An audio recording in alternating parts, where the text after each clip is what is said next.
Hi everyone, today we are back with my 69 Mustang. This car hasn't started in over 24 years and today is my second attempt to see if we can get it started. So my first attempt was a little crazy. I found out there was water in the oil pan. There were a lot of things missing upstairs and it did not start, unfortunately. But a lot of you suggested a lot of things to try, so that's what I'm going to try today, starting off by removing the oil pan. So before we can remove the oil pan, we have to drain this perfectly new and fresh oil that I just added. I'm very curious to see how it's gonna look, if it's just going to look like perfectly new or if it's gonna come out with like a whole bunch of junk, but it's kind of like a surprise to see how it's gonna look. Is it a milkshake?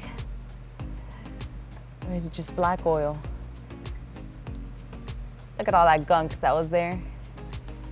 Oh, it's definitely coming out with some residue and some gunk there. Wow, you would have never thought that I just put brand new oil in here. The oil is drained from the oil pan, at least most of it. And I say most of it because I'm sure that the new oil is drained, but there's still some gunk left over here from I don't know how many years. But in order to remove this oil pan, we have to remove this cross member. There's 2 bolts there. I really don't know how easy or hard these bolts are going to be to remove, but that's why I have my trusty Milwaukee that has not failed me. It's heavy, but it doesn't fail me. I really should be wearing glasses, but I'm already committed, so I'm just gonna kind of look away slightly. Already stuff falling. There was a lot more dirt and rocks than I expected. And obviously, if I can't see what I'm doing, then I can't do it. So now I can look at it. You see that? Can help with? Not even Siri understands. Finally. And to think that I sprayed PB Blaster on these bolts a few days ago, but they're still very hard on there. Last one was like rusted a lot. Should have worn a helmet too. Face mask. It's just raining on me.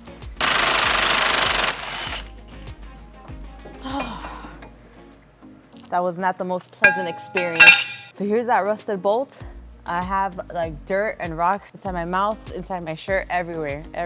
The only other thing that's preventing this oil pan from coming out is this starter, at least to get to the bolts, some of the bolts that I need to remove. So I'm just going to remove this bolt here at the bottom and then loosen up the one at the top and then slide the starter. I feel like that should be enough to get to these other 2 bolts for the oil pan.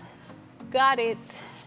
Let's see if my plan works. Just trying to wiggle it here and then maybe I can slide it off. It still has that top bolt, but I just need some clearance to get to those other bolts for the oil pan. Okay, I think that should be fine. I can access those bolts now. Figured this auxiliary jack or stand, not sure what it is called, would be a good idea to support the oil pan.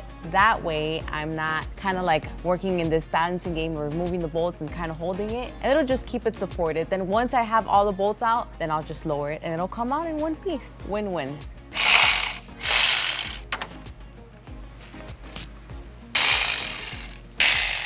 What you didn't see is me struggling to remove this oil pan for quite some time. And I just don't think it's gonna happen because if I do manage to remove this, I have to be forceful. And honestly, I'm not trying to save the engine. I'm just trying to have it start. I just want it to start at least once. But since I'm not trying to save it, I'm just gonna leave it up here. What's making it really hard is that it has like this silicone gasket that they used to use back in the day, and that is just not bulging. I tried kind of like prying it and I felt that it was starting to bend, and I'm like, if this oil pan cracks, then you know, like that is it. So I definitely do not want to continue with this. So yes, I removed like 1,000 bolts, did all of this, but I'm just gonna save this step and just leave it on there. It seems like every single time I do something, I just keep getting one step closer to just removing that engine off of the car. But I still have a few more things to try that you guys suggested, so let's continue with that. And again, things are not looking too good, at least when it comes to this oil pan, but you know, I'm willing to try one last time. Why not at this point? If it's not one thing, it's another. So first,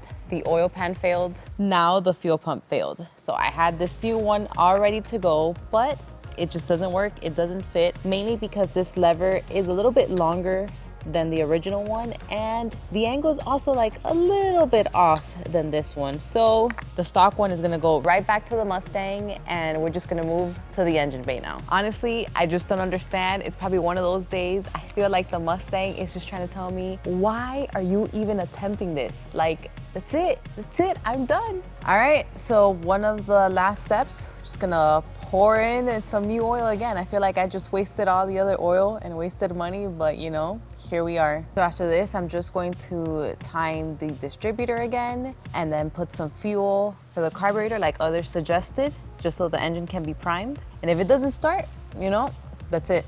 That's the end of this show. I feel like I wasted, you know, quite some money on these parts, even though I keep going to AutoZone, but the labor cost is the most that I've spent. And I feel like I have nothing to show for it. I just keep going around in circles. All right, so just wanna make sure you guys are looking at this. This number one on this diagram looks a lot like this number one right here. So it's been timed again, and it looks like it's timed correctly. So let's see if it works or not. Next suggestion was to put some fuel in the carb, and then see if that helps, priming it. I also have the key in the ignition and make sure it's on. That was another suggestion. So now I'm just gonna connect the battery, give it some juice, and then hope for the best. But you know, if I'm being honest, I think the chances of it turning on are probably slim to none. Here goes.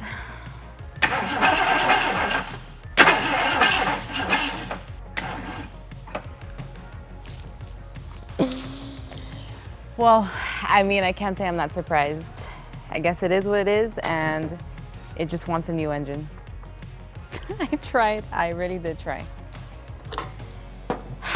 I am so over this already. I've tried so many things that didn't work, some things I couldn't try, other things, you know, didn't go too well. There's some parts that I could probably still reuse later on, but that's it. I tried all your suggestions, or at least most of them, and here we are, still not being able to start up this Mustang. So the next Mustang video will be me removing this engine and removing the transmission, and it is go time. Enough with this. Time to get this engine out and work on it, and then we will have a running engine eventually. It'll take time, but eventually. So I'll see you guys then.